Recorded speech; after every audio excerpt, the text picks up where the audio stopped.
Hace 3 domingos hicimos nuestro segundo sermón en la serie acerca de cómo podemos vivir como familias siendo fieles a Dios en vista de los obstáculos del mundo moderno. Es un título largo, pero una idea sencilla. Queremos ser fieles a nuestras familias. Hay dificultades y obstáculos en 2018 en La Mirada, California. ¿Cuáles son los obstáculos? ¿Cómo podemos superarlos para ser fieles a Dios? Y hace 3 domingos hicimos un sermón que trató de los mandamientos que Dios nos ha dado como criaturas, no solamente como cristianos, sino como criaturas que debemos casarnos, que debemos multiplicarnos y que debemos proteger a la vida. Dios estableció en Génesis 1 y 2 y también con Noé después que los hombres, los seres humanos, deben unirse en el matrimonio, entonces multiplicarse y proteger a la vida. Y hablamos acerca de los obstáculos en nuestra cultura que prohíben o demoran el matrimonio. Es difícil y no es común a casarse o con los propósitos correctos, etc. Y hemos visto y vamos a seguir viendo que a la raíz de todo eso es el egoísmo. Yo no quiero casarme porque quiero hacer lo que yo quiero hacer sin las necesidades, sin las responsabilidades de un matrimonio o una familia. Hemos dicho, cuesta mucho tener un niño, cuesta mucho trabajo tener un niño, etc. Para la esposa y el esposo. Y muchas personas no quieren esto. Entonces se rebelan contra Dios y sus mandamientos. Entonces hemos aclarado esos mandamientos básicos: cásense, multiplíquense, protejan la vida, etc. La siguiente pregunta será entonces, si conocemos los mandamientos, ¿cómo podemos obedecer estos mandamientos? ¿Cómo podemos obedecer estos mandamientos? Otra vez en vista de los obstáculos del mundo moderno. Entonces, este sermón se enfoca en cómo podemos obedecer, cómo podemos ser fieles a estos mandamientos, pero desde una perspectiva muy específica. Hay algo que la palabra de Dios nos enseña que muchas personas frecuentemente no incluyen en sus pensamientos acerca del matrimonio y el casarse. Y digo que no lo incluyen no a propósito, sino no es común pensar así. Pero la palabra de Dios nos dice que debemos pensar así. Y para nosotros, viendo a ustedes y quiénes son y la edad que tienen y la etapa de sus vidas en que están, para ustedes las aplicaciones de este sermón no será ustedes contemplando el matrimonio, sino ustedes ayudándoles a los jóvenes o a sus propios hijos y otras personas, ustedes guiando a la siguiente generación. Entonces, mucho de esto, aunque habla acerca de contemplando el matrimonio, nos aplica a nosotros como padres y como tíos y como familia, ayudándoles a nuestros familiares y a nuestros hermanos y hermanas en Cristo. Entonces hay muchas aplicaciones para nosotros también. Y vamos a dividir el sermón en 3 partes. Primero, la investigación. Dije que hay algo que nosotros frecuentemente no incluimos en nuestros pensamientos. Vamos a investigarlo. Segundo, las conclusiones. ¿Qué podemos decir en vista de lo que hemos investigado? Las conclusiones. Y tercero, las reacciones. ¿Qué debemos hacer? Entonces, número 1, la investigación, y estamos concentrándonos sobre todo en 1 Corintios 7, que como siempre está en el bosquejo para ustedes. 1 Corintios capítulo 7, vamos a empezar con versículos 1 al 9. Dice la palabra de Dios: en cuanto a las cosas de que me escribieron, bueno es para el hombre no tocar mujer. Pero a causa de la inmoralidad sexual, cada hombre tenga su esposa y cada mujer tenga su esposo. El esposo cumpla con su esposa el deber conyugal, asimismo la esposa con su esposo. La esposa no tiene autoridad sobre su propio cuerpo, sino su esposo. Asimismo, el esposo tampoco tiene autoridad sobre su propio cuerpo, sino su esposa. No se nieguen el uno al otro, a menos que sea de acuerdo mutuo por algún tiempo para que se dediquen a la oración y vuelvan a unirse en uno para que no los tiente Satanás a causa de su incontinencia. Esto digo a modo de concesión, no como mandamiento. Más bien quisiera que todos los hombres fuesen como yo, pero cada uno tiene su propio don procedente de Dios, uno de cierta manera y otro de otra manera. Digo pues a los no casados y a las viudas que les sería bueno si se quedasen como yo, pero si no tienen don de continencia, que se casen, porque mejor es casarse que quemarse. En estos versículos, hermanos y hermanas, uno de los temas centrales, el foco de Pablo, es la pureza. La pureza es un tema importante y central en estos versículos.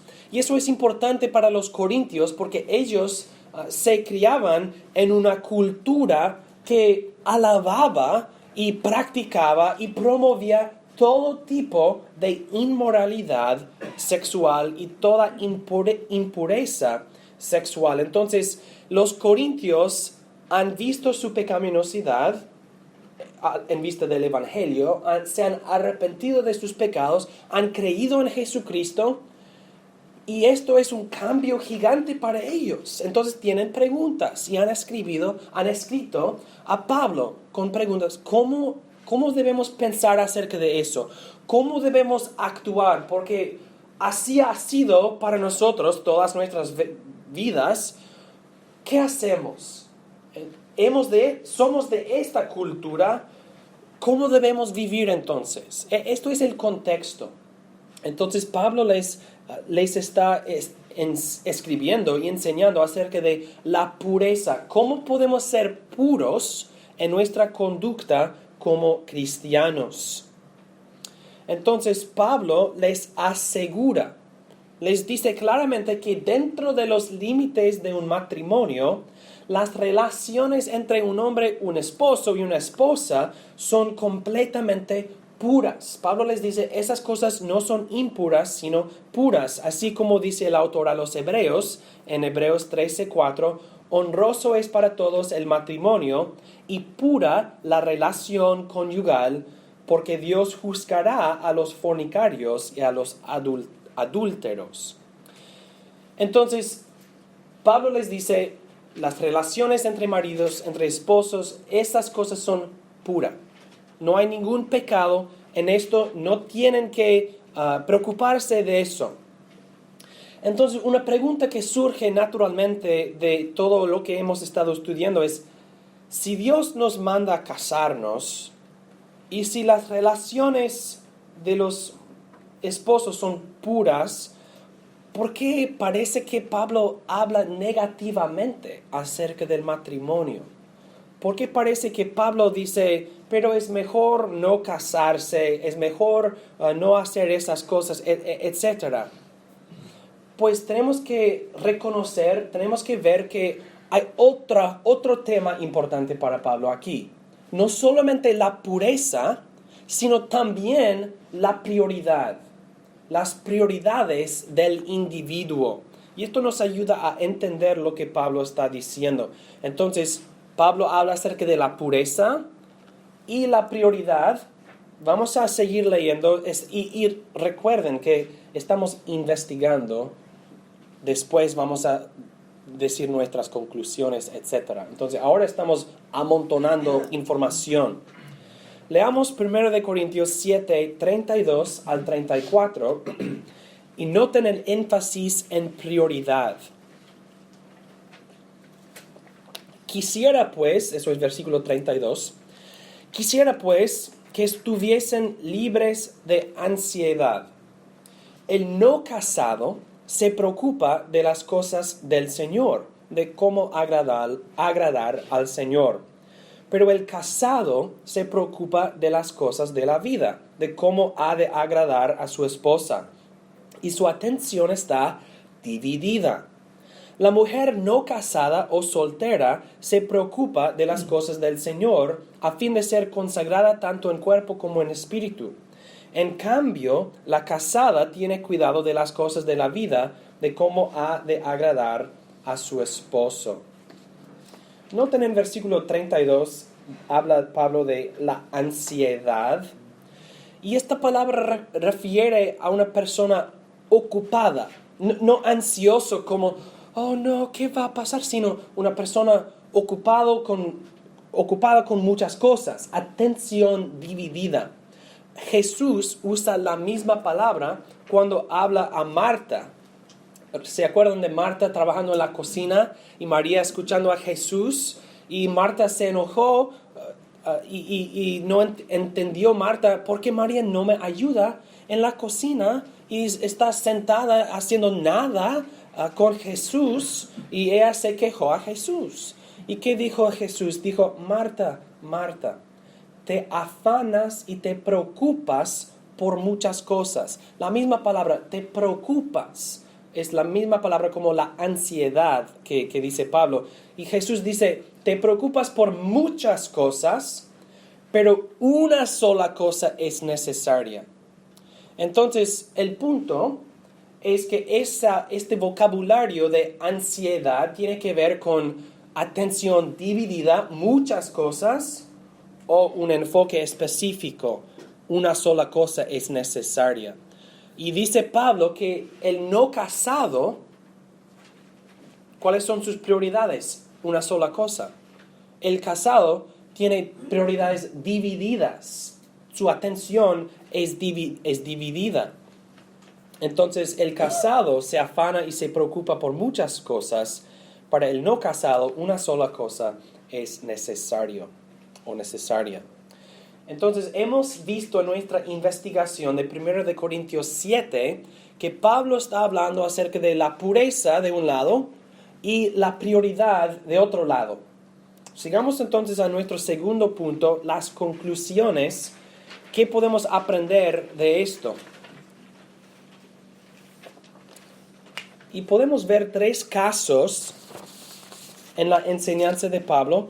Pablo menciona 3 casos tres casos. Podemos ser así, pero no debemos ser así. ¿Cuáles son los 3? Y Pablo nos ofrece un ideal, lo ideal. Segundo, lo menos ideal, pero aceptable. Y tercero, lo inaceptable. Vamos a ver. Número 1, ¿cuál es la situación ideal según Pablo en 1 de Corintios 7? Pablo nos dice que la situación ideal para un cristiano es no estar casado, como él. ¿Cómo? ¿Cómo puede ser? ¿Por qué? Pues tengamos cuidado. ¿Por qué es ideal? Es ideal porque la persona es pura. ¿Y cuáles son sus prioridades? ¿Divididas o unidas? Es una sola prioridad, pura con una sola prioridad, el servicio a Dios, sacrificándose para Dios, sirviendo a Dios, enfocado en Dios. Entonces, esa situación no es ideal porque hay algo malo en el matrimonio, sino porque la persona se dedica al Señor en una manera que el casado no puede hacer. Entonces, este caso y el segundo que vamos a considerar en un momento, la separación no es entre lo bueno y lo malo, como el casado está haciendo algo mal, claro que no, sino lo ideal y lo menos ideal según Pablo. Vamos a seguir hablando acerca de eso. Pero noten en el versículo 9 de 1 de Corintios, si doblan la página, la hoja, o si voltean, En versículo 9, Pablo dice que esa situación, lo ideal, es un don. Es un don. Y este don no es común. No es común. Esa situación no es normal. Entonces, eso no es un mandamiento. Pablo dice específicamente que está hablando de modo de concesión, no de mandamiento. Así me gustaría que sea, pero no lo es la mayoría de las veces. Entonces hay un grupo pequeño de personas que son puras, no simplemente por autocontrol, sino, dice Pablo, por don, por carácter. No es, pues esta persona no está casada porque es tímida esa persona. No estamos hablando de una persona tímida que tiene miedo de hablar con un hombre o una mujer. No estamos hablando de eso. No están desengañados con la idea de una relación. No es una persona que dice, pues yo he tenido novios o yo he tenido eso y no más quiero con relaciones, con amistades, con noviazgos, no más. No es esta persona tampoco. No es la persona quemada. He sido quemado y no quiero más. No es esta persona. Es una persona que no tiene un apetito para tales cosas, que no tiene el apetito natural que Dios nos ha dado como seres humanos, es decir, el apetito para relaciones íntimas. Esta persona simplemente no tiene este apetito, entonces puede enfocarse en el servicio al Señor y no viven para sí mismos, sino viven para Dios. Entonces, si los corintios quieren vivir para Dios, Pablo les ofrece o les menciona esta categoría, lo ideal, que es un don. No es algo que nosotros escogemos como las monjas o los monjos. ¿Cuántas veces estas personas han escogido esa vida, pero tienen los apetitos de la carne? ¿Y qué pasa? Mucha inmoralidad, ¿verdad? Entonces no estamos hablando de eso. Lo ideal no es una monja o un monja. Un monje, gracias. No es un monje y una monja. Es una persona que vive en el mundo con los demás, pero no tienen los mismos apetitos para las cosas naturales que Dios nos ha dado como seres humanos. Y por eso nuestra confesión de fe actualmente menciona votos de celibato, votos de celibato. Dice, esos votos son incorrectos o inválidos, porque uno no puede votar a hacer algo que no tienen la capacidad de hacer. Y si tomas un voto de celibato, pero tienes los apetitos de la carne, mala idea, ¿verdad? Muy mala idea. Entonces, lo ideal no es algo que nosotros escogemos. Ok, voy a turn the switch. ¿Cómo se dice? ¿Cuáles son estos?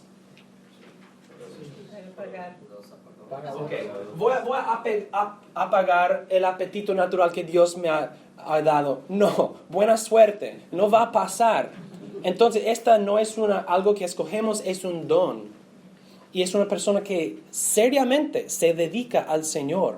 No es la soltera o el soltero que vive para sí y no quiere nada más con una relación con otra persona. No es esta persona, es una persona con este don que sirve al Señor y es lo ideal entonces. Segundo, lo menos ideal, y hay un error en el bosquejo, una persona pura con prioridades divididas. Y esto es el casado, la persona casada. Y esto describe la mayoría de las personas. Todos nosotros. Cada vez que Pablo menciona la opción de no casarse, rápidamente lo sigue con palabras acerca del matrimonio. Eso es lo ideal, pero yo entiendo que eso no es normal.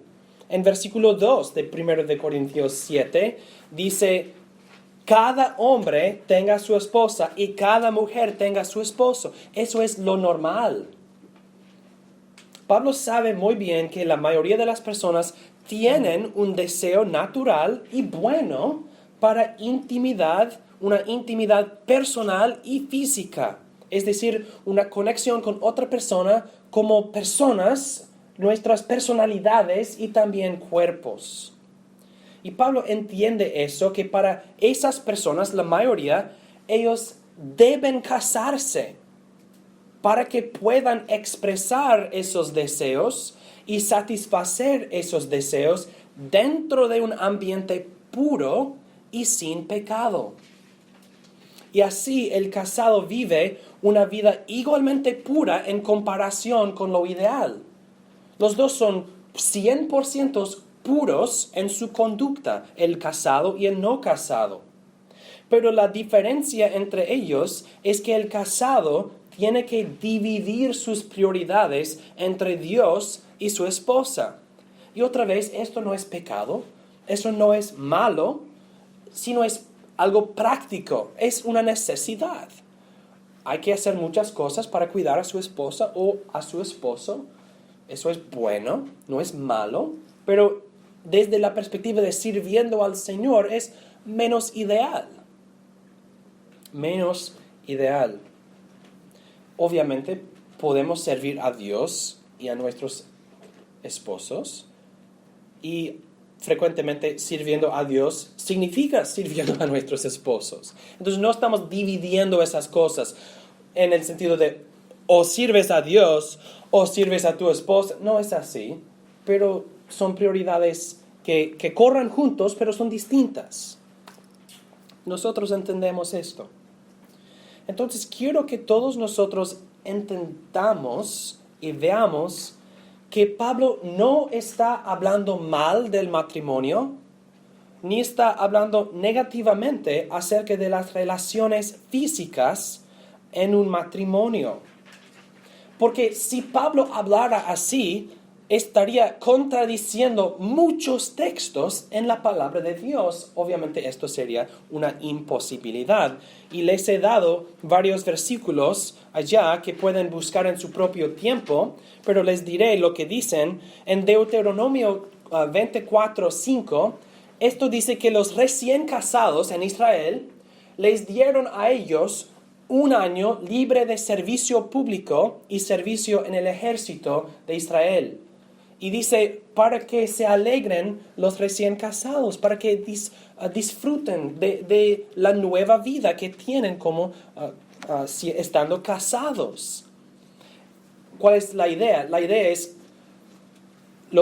Dios les dio esas leyes y los israelitas entendían que el matrimonio es bueno y la conexión del hombre y la mujer en el matrimonio también es buena, y vamos a darles a ellos tiempo para empezar su vida y disfrutarse y alegrarse de esa unión. Entonces sería imposible que Pablo hable mal de esa unión. Proverbios 5, 18 al 19 habla acerca de cómo el hombre debe recrearse en el amor de su esposa siempre, y debe alegrarse con la mujer de su juventud. Otras traducciones dicen que el hombre debe, en una forma, emborracharse en el amor de su esposa. ¿Y cómo puede ser que el emborracharse es una metáfora buena para un matrimonio? Pues nosotros tenemos apetitos, pero cuando nosotros violamos los límites de nuestros apetitos, pecamos. Entonces tenemos un apetito para algo como el vino, bueno, pero cuando nosotros violamos el límite y entramos en la borrachera, hemos pecado.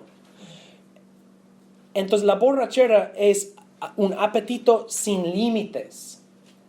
La palabra de Dios dice que en el matrimonio tenemos un apetito sin límites. Uno no puede ser demasiado amor, esposos y esposas, demasiado, ustedes se han emborrachado del amor. No, la palabra de Dios dice, hagan eso. Dice, eso es bueno. Esas cosas son puras. Esas cosas son un don de Dios para el hombre y la mujer. Entonces sí, el emborracharse es una metáfora buena para el amor de los esposos porque es un apetito sin límites. Un apetito en que nosotros podemos profundizarnos sin pecado. Eclesiastés 9:9 también dice lo mismo, que en esta vida vana, esta vida de vanidad, hay pocos placeres. Uno es el trabajo, otro la comida, otro la esposa de tu juventud. Y esto significa muchas cosas, incluyendo la unión física. También el alma conectando con el alma, no solamente los cuerpos. La idea es, no piensen ni por un momento que en 1 Corintios 7 Pablo está hablando mal o negativamente o acerca del matrimonio o acerca de las relaciones conyugales dentro del matrimonio. Eso es imposible. Los temas que Pablo está tratando son la pureza y la prioridad. La pureza y la prioridad. El tercer caso, número 3, lo inaceptable. Hemos visto número 1 y 2, los dos son puros, sin pecado, pero uno con una sola prioridad, otro con dos prioridades divididas. Número 3, es fácil ver que hay otro caso, y es la persona que vive en impureza sexual, afuera del contexto del matrimonio, y esto no es aceptable. Y Pablo dice que una persona no debe participar en ninguna actividad sexual afuera del matrimonio. La impureza es absolutamente inaceptable. Y el séptimo mandamiento obviamente prohíbe el adulterio, pero también todo otro tipo de inmoralidad sexual. Y por eso Pablo dice, es mejor casarse que quejarse. Es mejor casarse que quemarse. Algo puro es mejor que algo impuro. Es sencillo. El casarse es puro, eso es mejor. La inmoralidad sexual es impura, eso es peor e inaceptable. Entonces, nuestra investigación ha concluido en 3 casos que tratan de la pureza y la prioridad. El no casado, suponiendo que tiene el don, no simplemente ha escogido ser una monja o un monje. El no casado se enfoca en su servicio a Dios con una vida pura que no tiene los mismos apetitos de los demás. El casado, que también vive igualmente puro, pero sirve a Dios y a su esposa. Y el no casado, que no tiene el don de continencia, pero actúa para satisfacer sus pasiones, está pecando, y eso es inaceptable. Entonces, ¿qué hacemos? ¿Cómo reaccionamos? ¿Cuáles son las aplicaciones de estas verdades que frecuentemente no incluimos o incluyemos en nuestras ideas acerca del matrimonio y el casarse? Pues entonces entremos en la tercera sección del bosquejo, las reacciones. Número 1, considera la impureza de la inmoralidad. Ustedes saben esto, pero es importante reforzar esta verdad y es necesario salir de aquí con esta verdad reforzada. Y es importante no solamente porque es la verdad, sino también porque nuestra cultura promueve lo opuesto. Y lo promueve abiertamente y a voz alta y agresivamente, y aprueban una libertad absoluta y total en cuanto a la sexualidad humana. Entonces, no es suficiente simplemente decir, pues sí, sabemos que la inmoralidad sexual es mala. Es necesario estar seguros de que estamos convencidos la inmoralidad sexual es absolutamente inaceptable y estamos seguros en esto porque nuestra cultura va a gritar lo opuesto todos los días, todos los días, todos los días, todos los días, en sus canciones, en sus películas, en sus periódicos, en todo, en todo. Entonces tenemos que considerar esto. Y lo triste de todo eso es que Dios nos ha hecho, Dios nos ha creado con deseos y apetitos naturales y buenos para la intimidad física. Entonces, quiero que hablemos claramente. Yo he dicho y escrito en el bosquejo, considera la impureza no de la sexualidad o de la intimidad física, sino de la inmoralidad. La inmoralidad es impura y mala y negativa e inaceptable. Y eso es importante, esa distinción. En particular, no solamente para nuestros propios pensamientos, sino también para la manera en que criamos nuestros hijos.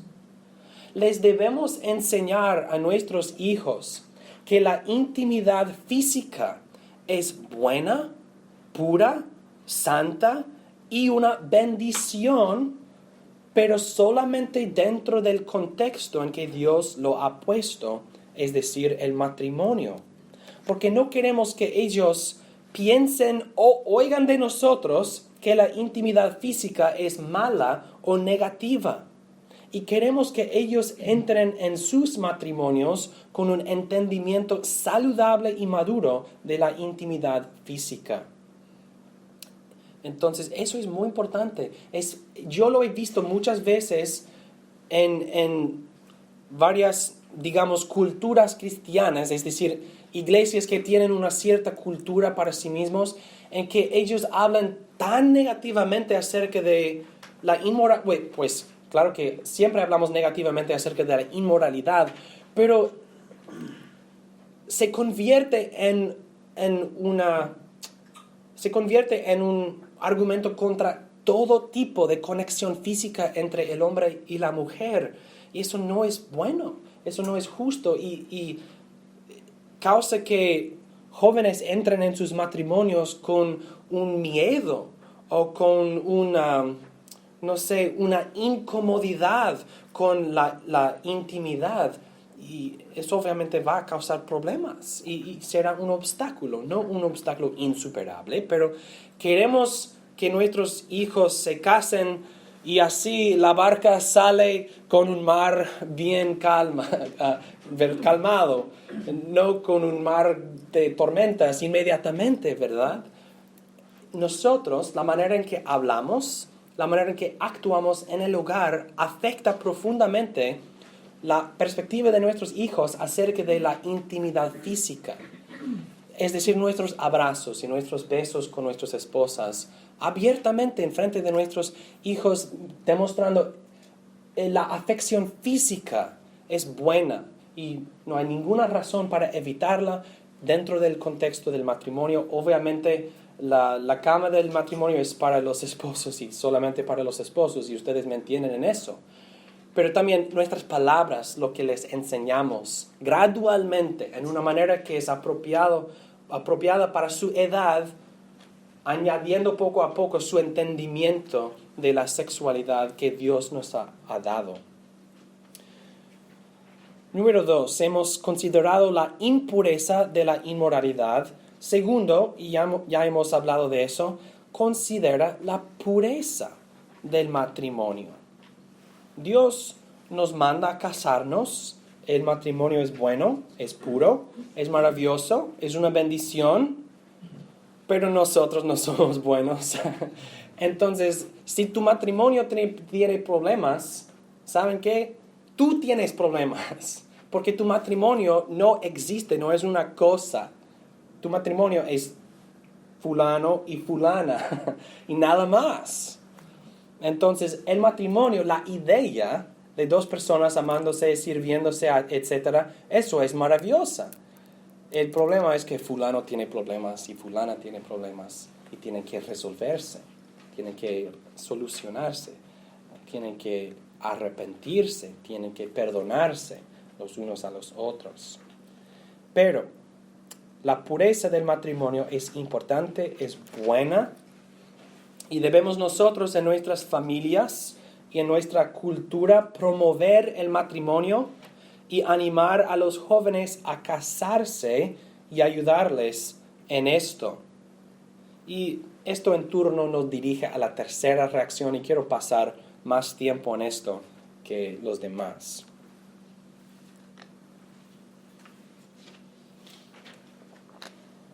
Número 3. Considera cómo los obstáculos al matrimonio incitan el pecado.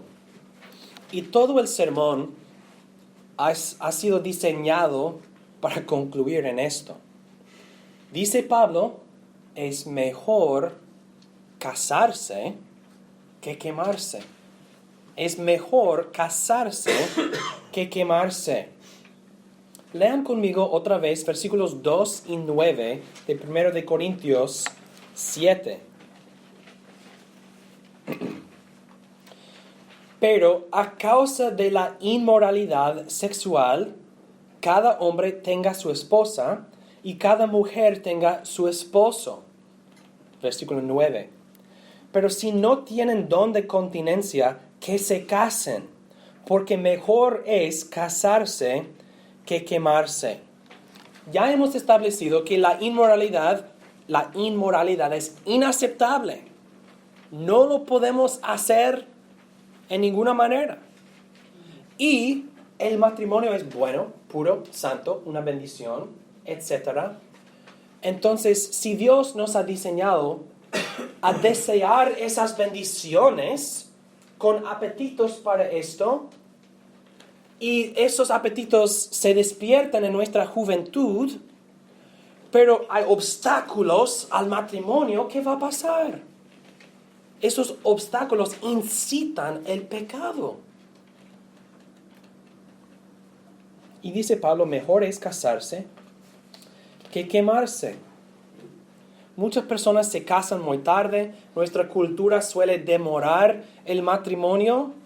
Entonces, lo que quiero, el punto del sermón, es que incluyamos en nuestras opiniones y nuestras palabras acerca del matrimonio esas perspectivas.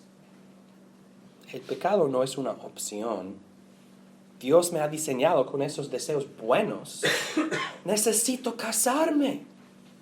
Debo casarme más pronto. Entonces, noten letra A.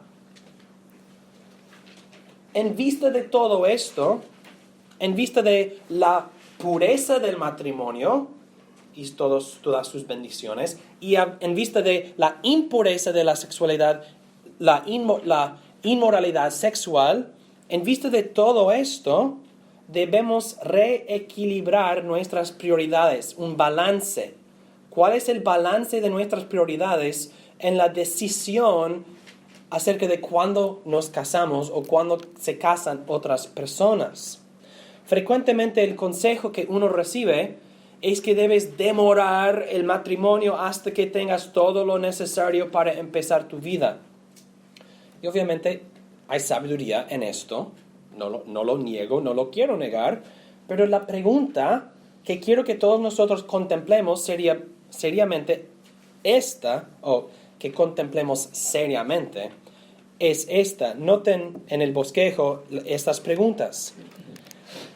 ¿Damos la debida importancia a la necesidad de evitar el pecado en tales decisiones, es decir, decisiones de cuándo nos casamos? ¿Damos la debida importancia a lo que dice la palabra de Dios acerca de la impureza, de la inmoralidad y la pureza del matrimonio? ¿Priorizamos asuntos prácticos sobre la necesidad de evitar el pecado? Creo que hoy día, no a propósito, pero comúnmente, frecuentemente, tenemos un desequilibrio, un imbalance en que los asuntos prácticos para nosotros tienen más peso, son más pesados. no, ustedes no tienen A, B, C, D, E, F, G todavía, entonces no se casen. Pero están quemándose. Están quemándose. Y dice Pablo, no, es mejor casarse que quemarse. Podemos arreglar los asuntos prácticos después. Obviamente hay sabiduría en esto. No estamos hablando en absolutos. El momento en que te quemas, te casas, no. Estoy preguntando, ¿hay un equilibrio, hay un balance en nuestras opiniones acerca de eso?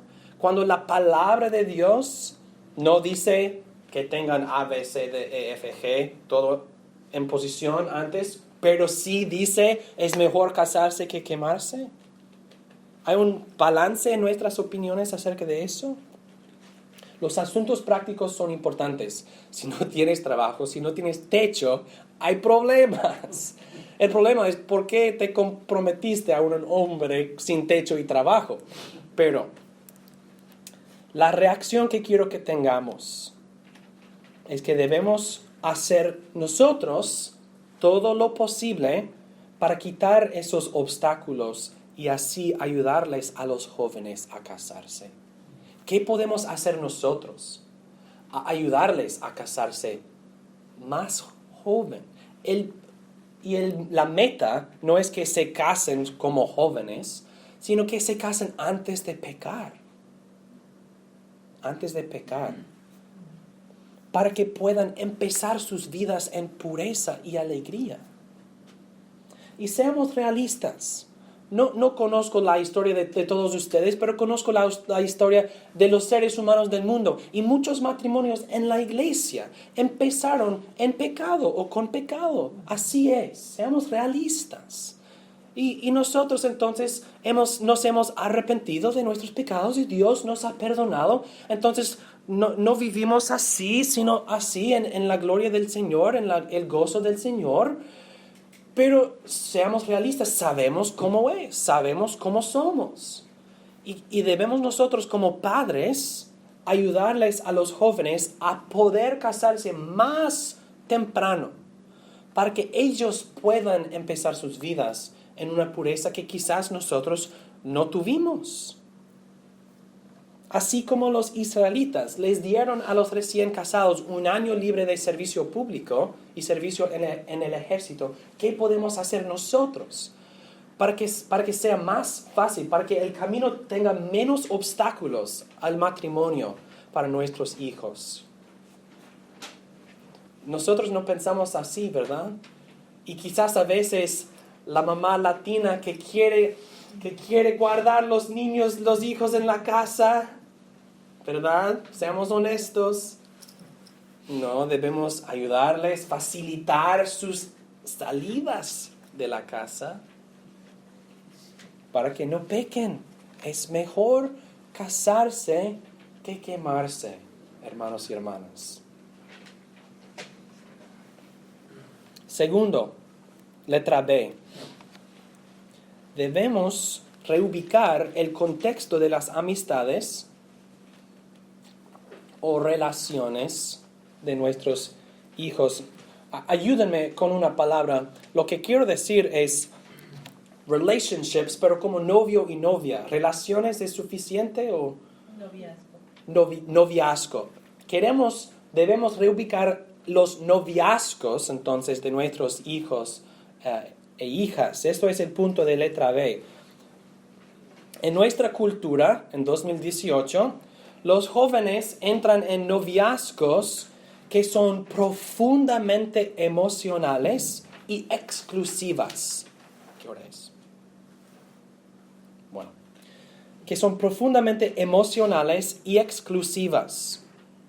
Entonces, un joven y una joven, ellos se conectan profundamente y emocionalmente y exclusivamente. Están en el noviazgo. They're going out. Pero si no son de una edad a que pueden casarse en un periodo razonable, ¿por qué están en esa situación? reubicando el contexto de sus amistades o noviazgos, quiere decir que no les permitimos estar en relaciones que son secretas y privadas. Porque si pones a dos personas en tal situación, ¿qué pasa? La intimidad interna que tienen, ellos querrán expresar esa intimidad externamente. Y eso es natural. Y en sí mismo es bueno. La intimidad física es buena. Esos apetitos son buenos. Pero estamos poniendo a nuestros hijos en una trampa, en una situación muy peligrosa para ellos. Es mejor casarse que quemarse. Entonces no pongan a los niños en una situación de quemarse si no pueden casarse en un periodo razonable. Entonces podemos reubicar sus noviazgos a un contexto más público. No significa que ellos no pueden hablar y comunicar y tener amistades y conexiones quizás románticas con una joven, pero el contexto de su noviazgo es menos secreto y más público. Y así una mujer escoge su pareja por sus virtudes públicas. Él asiste a la iglesia fielmente, él trabaja duro, él es responsable. Y así está haciendo su decisión de casarse basado en esas cosas. No la profunda conexión emocional que tienen en secreto, que puede y será afectado. Esas conexiones emocionales desaparecen tan rápidamente como aparecían o aparecieron, ¿verdad? Nosotros sabemos cómo las emociones son, y cuando tú te comprometes por emoción, ¿qué va a pasar? Ese compromiso va a disolverse eventualmente, probablemente. Entonces, todo lo que estoy diciendo es 100% contracultural. Nos van a decir, ustedes son cuáqueros. ¿Ustedes qué son? Ustedes viven como, no sé, como los viejos tiempos. Pues, no me importa lo que dicen o lo que lo llaman. Es mejor casarse que quemarse. Eso es el punto. Otra vez, es mejor casarse que quemarse. Entonces, si Dios nos ha dado esos apetitos buenos, debemos casarnos. Si no tenemos el don de continencia, y hay pocos que lo tienen, debemos ayudarles a nuestros hijos a casarse entonces. Y ayudarles a evitar el pecado. ¿Saben qué? No les va a gustar a los hijos. Pero mamá y papá, los otros jóvenes, los otros padres, pero mamá y papá, así no lo hacen los demás, pero nosotros tenemos que ser más sabios que nuestros hijos, y tenemos que basar nuestras decisiones en la palabra de Dios. Entonces, ojalá que este sermón les haya ayudado a incorporar en nuestras perspectivas algo que frecuentemente no está presente. Es mejor casarse que quemarse. ¿Cuáles son las consecuencias de eso? ¿Cuáles son las aplicaciones de esto? Y cómo podemos incorporar esto en nuestra consideración de cómo vivir como familias fieles en el mundo moderno. Sí, bueno, oremos.